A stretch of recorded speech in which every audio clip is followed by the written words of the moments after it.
guys, welcome to my channel. I'm so excited that you are joining me. Today, let's talk about carb cravings.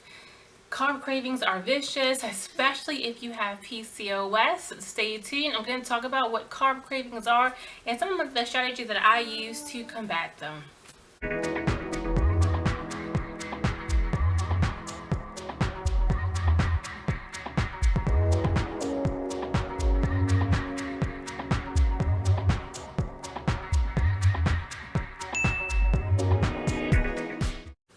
Hey guys, welcome to my channel where I balance about life and hormones. I'm Mary Jerry. Again, I'm so excited that you are joining me. I'm going to talk about carb cravings, which is something that took me so long, 10 years to figure out that I was having carb cravings, and I figured out some strategies to combat carb cravings. Now, carb cravings, or just cravings in general, is just like the definition. You just have this immense desire, craving for food. And for me, I just remember, that's Raven in the background, I just remember this one particular day I just kept eating, like in a short period of time. It probably was like 20 minutes of me eating cereal, chips and nachos and something else, because I was just like, I just was so hungry for carbs. Like even after eating a bowl of cereal, I think I had 2 bowls of cereal, and I was just not satisfied. So I was like, let me eat some nachos and salsa thing, and that I wasn't satisfied, so I just kept eating. And I remember just going through the pantry just looking in the refrigerator like, I need something to eat to satisfy myself. So the reason why we have that is, I guess, 2 reasons really. One reason is insulin resistance. So many women with PCOS have insulin resistance, and it could be argued that every woman with PCOS had insulin resistance. Insulin resistance, so let's talk about what insulin is first. Insulin is a hormone that helps your body to take in glucose, take in that sugar, turn it into energy. Now, if your body has insulin resistance, that means that your body has trouble just receiving that glucose and actually turning that into energy. So if you're insulin resistant, then when you eat food, when you eat carbs, you're not getting that energy. And also another reason why we have carb cravings is because carbs do not satisfy you. So carbs do not release any hormones in the body that tells your body you're full, you can stop eating now. That's why when you go to all you can eat buffet, they want to load you up on carbs, because you're just not going to feel full. Now, 2 things to help you feel full, and actually one of the tips that I use to decrease the likelihood of me having carb cravings, is eating fats and proteins with my carbs. So fats and proteins is very unique, and that is the macronutrients. So when you're eating, it's either going to be a fat, carb, or protein. So the good thing with fats and protein, when you eat these macronutrients, your body releases hormones to make you feel full. So it's going to be rare if you go to Fogo de Chao, or if you're loading up on salmon, you're not going to keep eating salmon over and over. And probably the smell of salmon is going to make you feel sick, because you're eating these foods that is making you feel full. So when you're eating carbs, my first tip is to pair it with a fat and or protein. So example, an apple. An apple is a carb.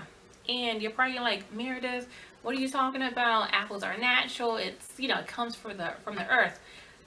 Which is totally true. An apple is healthy, safe, has fiber, all that fun stuff. But it still is a carb. So when you eat a carb, you may eat an apple as a snack. You're going to feel hungry sooner than later. And along with that, your blood sugar is going to rise. So to prevent that carb craving, pair it with almonds, or like a good, healthy, like peanut butter and almonds. They have like fats and protein in it. I would actually go for almonds, because the peanut butter also has carbs in it, so you're just adding more carbs to it. But almonds is a good suggestion. Also for a snack, I like to recommend to women, just eat chicken wings. Chicken wings is a good alternative to a snack, because it has its fat and it has protein in it as well. So that's my recommendation. One of my strategies that I use is to make sure you pair your carbs with fats or proteins. And here's my baby. I'm coming, you guys. My second recommendation for you guys, and I actually just experienced this today, when you have a sucky breakfast, your day just goes downhill. So this morning we was celebrating something, not really celebrating anything, I'm not gonna lie. So I just asked my husband, like, what do you want for breakfast today, or what do you want this morning, because I have to go to work in person. He said he wanted donuts. And I was like, let's get you donuts. So I ate donuts today early in the morning, and it was really challenging for me to get out of this carb craving mode. So even when I got home for work today, I was like, oh my God, where are those donuts? I want some more carbs. So the strategy with that is trying to have a high nutrient dense breakfast that has fats and protein, and of course add some carbs too if you want to, but especially having those fats and carbs is going to help you feel full longer and going to decrease your carb cravings.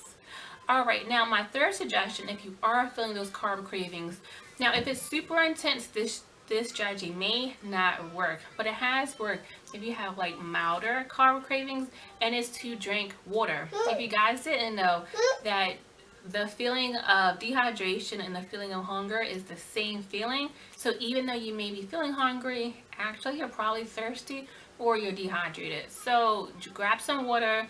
If you can, that may suppress your carb craving for a little while, or just get rid of it altogether. I hope it does for you. But that last trick or strategy only works sometimes, because if you really had a bad breakfast or lunch or had a lot of carbs, like just drinking water is just going to suppress it for a little while, but it's not going to like really do the trick. Okay, I hope these recommendations were helpful for you guys. It really has been helpful for me. Just simply just increasing my fats and protein has decreased my carb cravings. And I actually have one more strategy that I'm going to share with you guys, because I just remember this. Another strategy that I use, I cut out snacking. So I know many doctors, many people say, you know, you should eat 3 times a day, or 3 big meals a day plus 2 to 3 snacks a day. So I cut out snacking because insulin is released when you eat carbs, or, you know, when you eat carbs, definitely high processed carbs, and protein, a moderate amount of insulin when you eat protein. So the more you eat, the more cravings you will have. So I did take out my snacks. Now, it wasn't that hard for me to take out my snacks, and it's probably because I've been replacing, well, including in my big meals, fats and protein. So I just been feeling fuller longer, did not need my snacks, and also just drinking water, just drinking loads of water. My goal is to drink 100 ounces of water a day, and that's been working for me. So I hope these tips were super helpful for you. I feel like there is something that you can actually start using today, and then tomorrow morning when you wake up, just try to keep in mind eating a high nutrient meal is going to really help you reduce the number of carb cravings you have tomorrow. All right, you guys, if you have any questions, make sure you let me know in the comments. I will be happy to answer all of them. If you haven't followed me yet on Instagram, make sure you do so. Just last month, in the month of April, I did this series of just praying every day, praying to conceive for women who have PCOS, endometriosis, or any type of whatever season they are in their lives. So make sure you check my Instagram to check that out, and I hope to see you there, and have a great day. Thanks for watching. Mwah. Bye.